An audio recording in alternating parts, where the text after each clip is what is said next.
If you want to learn more about the real Belize and listen to local and expat stories of those living in Belize, you're in the right place.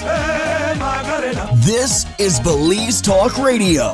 Please welcome your host, Belize and international real estate expert, Macarena Rose.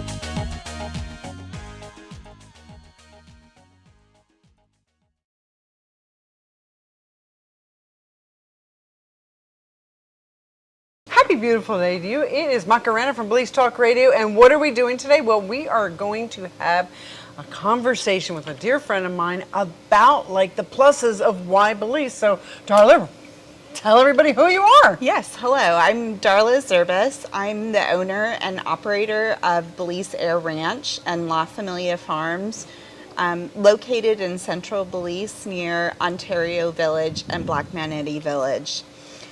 We're here today to talk about why Belize. Why do people choose to move to Belize, build a home, or purchase a home, and either make Belize their second home or their primary country of residence.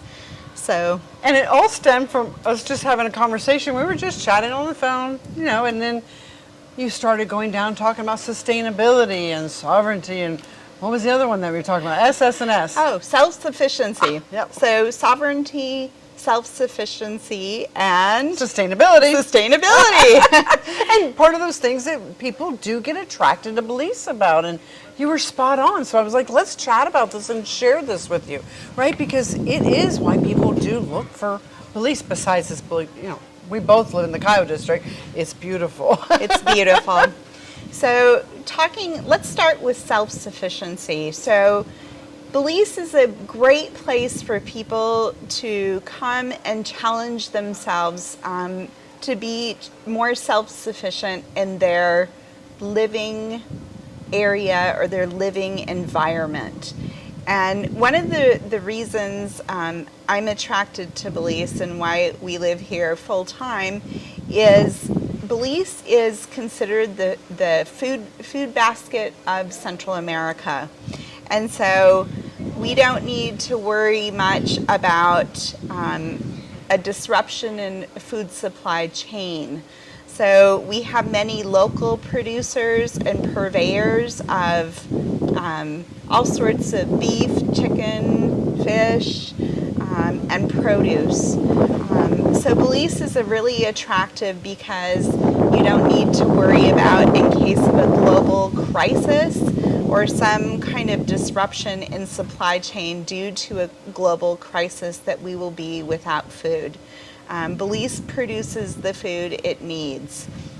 Belize also imports a lot of food, but it's the food that you probably shouldn't be eating anyways. That's a really good point. And it's true. We're going around the property, going around the country and on different properties, and there's food everywhere. There's just literally, I traveled with Ben and he's pulling food always off of the trees and telling me to eat this. But you actually, even on your farm, you grow things too, right? I've gotten some of the good things from there. Yes. So on our farm we have some of the best mangoes in the region. We grow pineapples, we have coconuts, we have ponds full of tilapia fish, we raise cattle, we have pigs, chickens, and the eggs that go with them. And then we're small gardeners on and off for our own personal use. But Belize is a great place to go and escape the modern world still, so to speak. And so that's one of the important things about your decision to move to Belize. So that's the first S. Right. Self-sufficiency. So self-sufficiency was definitely the first S, and that's a really important one because, if there's a crisis, people have noticed this, like the food chain crisis, like a lot of places are food deserts. So if the trucks couldn't get to you and there was a hurricane or storm, you're kind of like in a bad position, aren't you? Yes. Whereas you're sustainable even on your property, and right. You can do it anywhere. The other exciting thing is that we are our own utility company, as I refer to it. So in the area we live in, Belize, we live in a modern home. We have air conditioning, we have refrigeration, we have deep freeze. We have all the modern amenities in our home, But the reason I say we're our own utility company is because we provide our own water, our own power. And so there again, it goes back to that self-sufficiency and sovereignty. If there were to be a cyber attack to municipal water systems or electricity companies in the United States, people would be in trouble very rapidly. And so we're very self-sufficient in the sense that we're in charge of our own water source, which comes from a well. But lots of people collect rainwater and store it for times when there's a drought. And so we have our own water supply and we have our own power supply, which is provided by high-tech solar systems with lithium battery storage. And so that all contributes to the sovereign and self-sufficient lifestyle. Well, that's basically two of the S's. What about the third S? Yes. Self-sufficiency, sovereignty, and sustainability. And so those terms are all really interchangeable. But those are the three things that I thought about when Macarena and I had this conversation. Why is Belize an awesome pick for people coming from other places? And I've been here for about 10 years, and I really, those are the things that my husband and I enjoy very much. It's challenging, there's a lot of problem solving, but it's also very comfortable in that we know we could make it on our own in the country, and we wouldn't be dependent on others for our energy, our food supply, and our water. And this is key, like coming from Florida, we have hurricanes come through. They just last year had quite a few of them.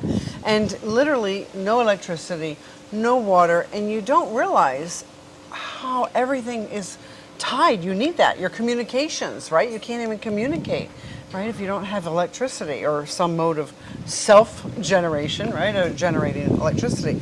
So that would be a scary spot to be in. And if you don't have food, like literally on your own property or close proximity, you would go hungry. And you can't just go down to the grocery store and buy groceries all the time, can you? Here we don't need to.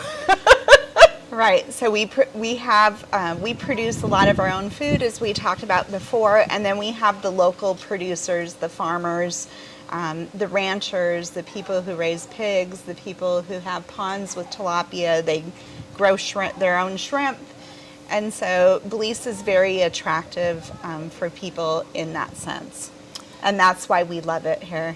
Yeah. And your father started here, over 20 years ago, right? Yes. He knew something too. He was smart also, right? Right. So he was concerned that there would come a day that there would be a global financial crisis. But as we talked about before, the best way to conduct a war in modern times is through a cyber attack. It's very cheap. You don't need a tank or a bomb. You simply cut off people's ability to have the basic needs, food, water, and shelter that's appropriate. And here in Belize, we don't have that worry because we are self-sufficient, sovereign, and it's exciting. It's a big difference. And this recently happened in the United States that one of my relatives was going to the hospital to get results from an exam. And the hospital called and said, we've had a cyber attack. All of our records in the hospital are gone. We cannot give you any results. We don't have any records or anything. And that's when I was speaking with you, what preempted this whole conversation, going, wow, this is true. If we had a cyber attack, it's feasible, right? And then it could affect the electricity. It could affect the water. That's a big thing. It is a big thing, and it can affect your ability to withdraw cash. It affects your ability to get gasoline. You can't pump water, so you need power to do a lot of things that we take for granted every day, including internet communications. And what would that look like in a global crisis? But it has to do with sovereignty and your ability to be free as a person. And so that's really the foundation of our conversation, is that to us, Belize means personal freedom, and your right to be a sovereign human being. And so that's the big thrill about Belize. And you're still smiling. It's a big thrill, and it is a very unique place. After traveling around the world, going, wow, I've just never found anywhere like Belize. Yep, exciting. And Belize is a very diverse country, and that diversity is an asset for the country as it grows as a evolving parliamentary democracy. And so it's very attractive for people to come to Belize and make it their home. Well, we invite you to come visit, tour Belize. We love when people come to our country and we get to share it with them for sure. And if you're looking to move to Belize, well, you certainly know that that's feasible. Here's two women that both moved from the United States to Belize and are happy about it.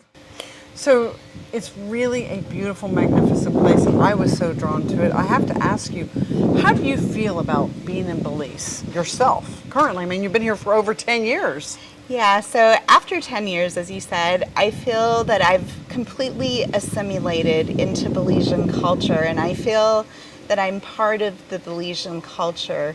And I have friends in the local market, and I love to go see them and talk about what's going on in the produce market and what's happening with the agricultural market.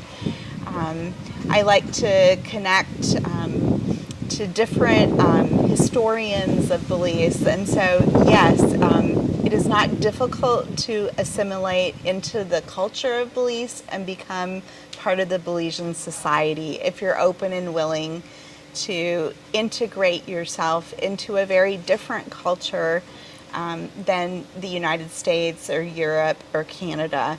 But you have to be open and willing to socialize and listen to local Belizeans who have been here for generations. It's a very good point. And I found when we moved here over 21 years ago, something that was really key to me because it was English speaking. I wasn't looked upon as a foreigner, right? And even though I speak Spanish as my first language, the children I moved with didn't. So Belize was a complete fit because, again, English speaking. But I liked being able to speak the first language of the people around me, primarily the first language, and be able to be part of the community. You're right. It feels yummy, doesn't it? I mean, you're calling it home. It does make me feel like I'm part of the community too. So your points are well taken for sure, and the assimilation. So I'll end with saying in Creole, "Make we roll," which means we're going to take off now. Have a great day.